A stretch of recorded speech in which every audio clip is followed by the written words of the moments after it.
Dictation speed 100. I am grateful for the opportunity that has been afforded to me to meet you this afternoon. During the last 4 or 5 days, I have been visiting places which have afforded solace to millions and millions of people for ages past and which are going to afford solace of a similar kind of generations yet to be born. While visiting these places, I have also seen the great architecture, which is a specialty of these parts, the like of which you do not see in that part of the country from which I come. I have been reminded time and again of greatness of those who conceived the idea of erecting those temples, of those who actually worked on them and ultimately succeeded in creating these works of perfect art, and I must confess that I feel somewhat jealous because I cannot find that kind of thing in the north to compare with these great things in the south.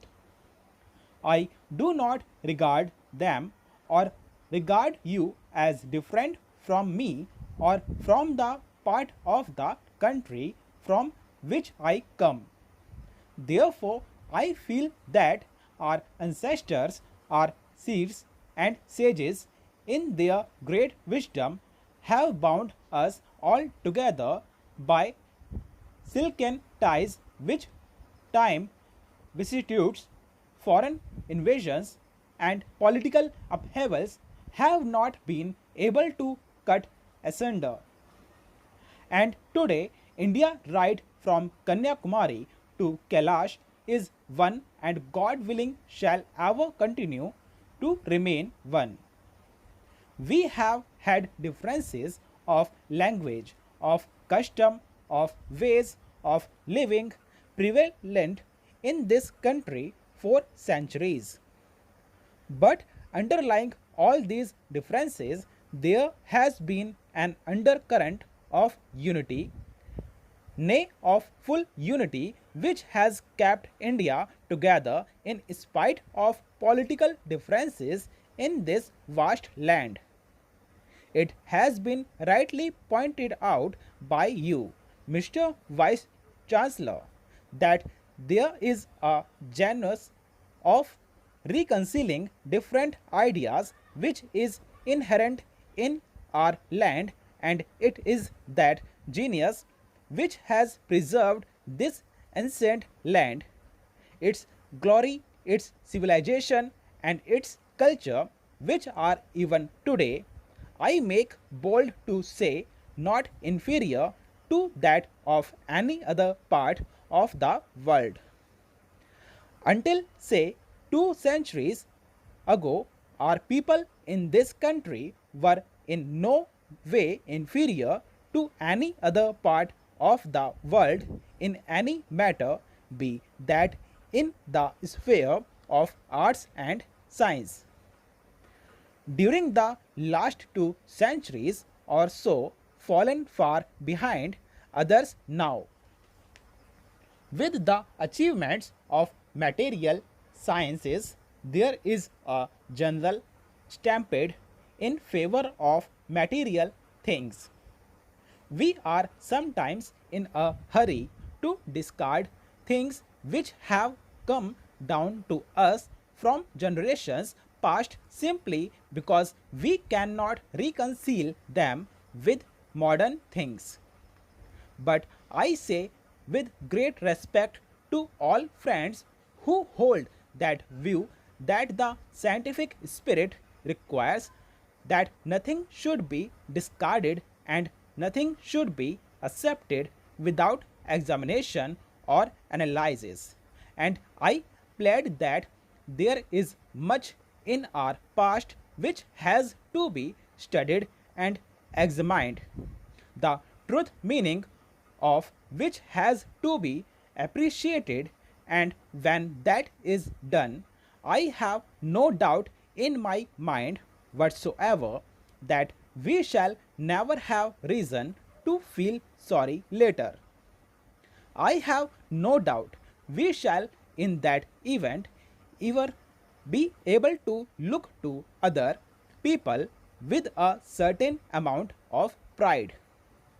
For after all, our past is not to be despised. This is something which can inspire the present and future. Today, the world is passing through a great crisis. Technical achievements in science have reached a stage where, unless and until they are controlled and guided by moral and spiritual forces, they will destroy themselves and the world. And there is that our great heritage can play its part. But can we do that today? I am afraid not. We have to acquire that position for ourselves by reviving something of the past, by modernization it and adapting it to modern condition, and also by adopting something of the modern world to equip ourselves for that great task. Unfortunately, a great leader who understood the significance of the past and the significance of the modern world is no more with us. Gandhiji was in his own way trying to bridge out conciliation between the two. He had, I believe, hoped to be able to live long enough to give truth guidance to the world at large.